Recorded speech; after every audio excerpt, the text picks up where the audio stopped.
Halo, assalamualaikum warahmatullahi wabarakatuh. Balik lagi di KP Channel seputar fintech dan pinjaman online. Oke teman-teman, di video kali ini gue akan ngebahas lagi nih ya, nasabah yang gagal bayar di aplikasi Singa ID. Yang kita tahu bahwa aplikasi Singa ID ini adalah aplikasi pinjaman online legal yang sudah berizin di OJK.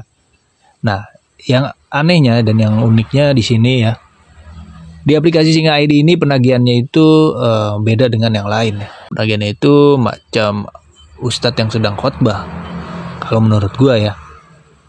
Nah, seperti apa penagihannya? Untuk penjelasannya simak video berikut ini.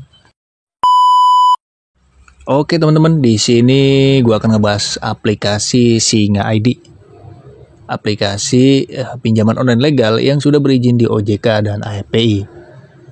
Di mana di aplikasi Singa ID ini ya, untuk produk pinjaman ya itu mulai dari 1 bulan, 3 bulan dan 12 bulan teman-teman. Dengan limit pinjamannya ya dari ratusan hingga ke puluhan juta. Nah, di sini ada kasus di mana kawan kita gagal bayar di aplikasi Singa ID ini ya.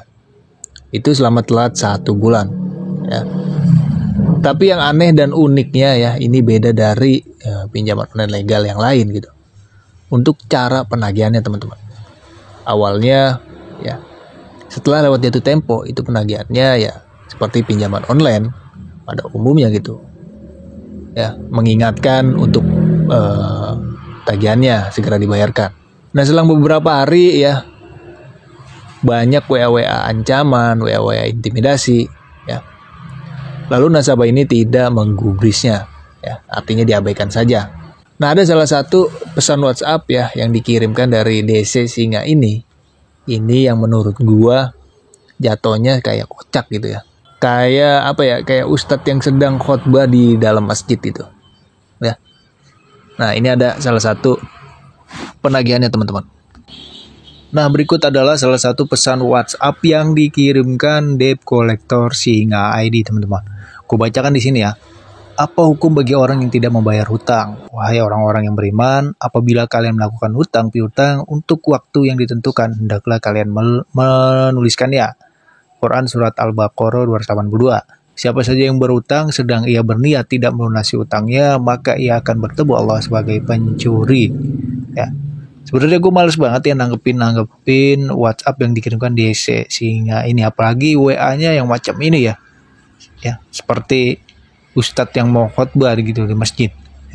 Gua katakan ini kocak ya sebenarnya. Kalau kita tanggepin ya, utang yang mana dulu gitu ya. Kalau utang di perusahaan riba kayak macam pinjol ya, yang ada jaminannya, itu beda lagi teman-teman ya.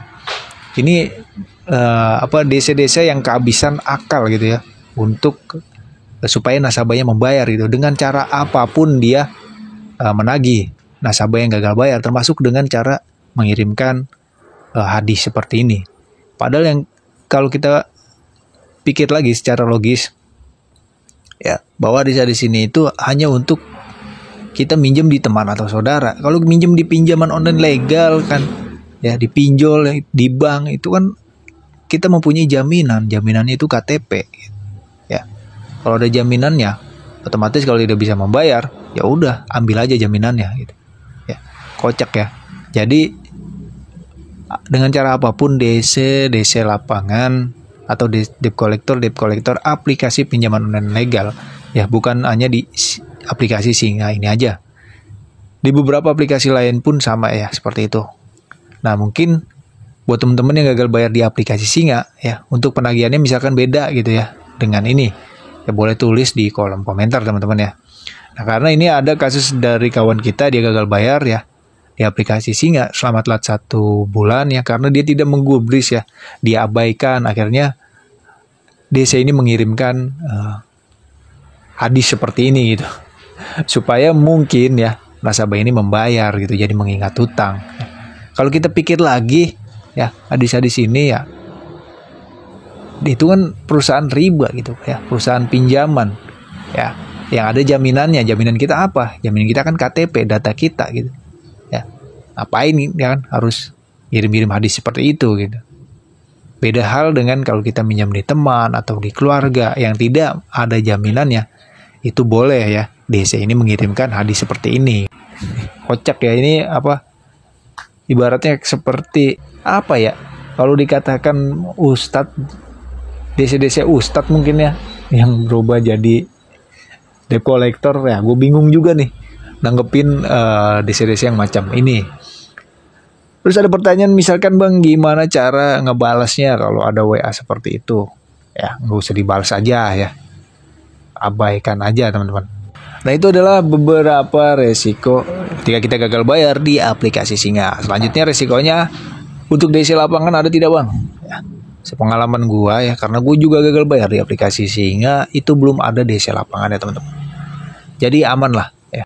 Mungkin ya untuk DC lapangan Singa itu hanya ada di Jakarta saja. Jakarta juga random ya.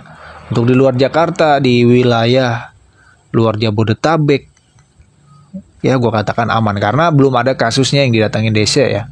Dan gue juga belum menemukan ya surat penagihannya seperti apa gitu ya. Karena pinjaman online Singa ini itu masuknya ke semi legal ya. Itu bawahan dari atau anak perusahaan dari perusahaan pinjol legal yang besar seperti Akulaku, Kredipo, dan Shopee. Nah, untuk BI checking, BI checking kemungkinan ini tidak masuk ya. Karena Singa ini belum bekerja sama dengan bank ya. Jadi aman buat teman-teman ya. Cuma dia ngandelinnya di terornya saja teman-teman.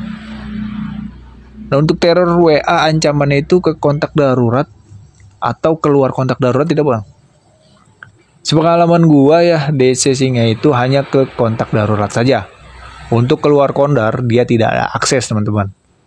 Kalian lihat sendiri di aplikasi Play Store ya.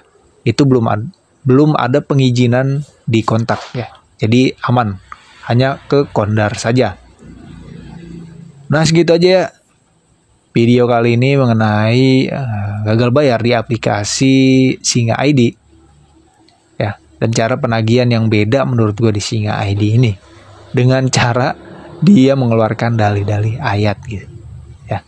Ini menurut gue lucu ya, kocak sih ya. Jadi abaikan aja apabila ada WA ancaman seperti itu. Kalau kalian punya uang ya kalian bayar. Kalau nggak ada uang ya nggak usah dibayar. Jangan diambil pusing. Jangan gali lubang tutup lubang. Ya. Karena itu tidak akan menyelesaikan masalah kalian. Oke segitu aja video kali ini. Sampai jumpa ke video selanjutnya. Thanks for watching.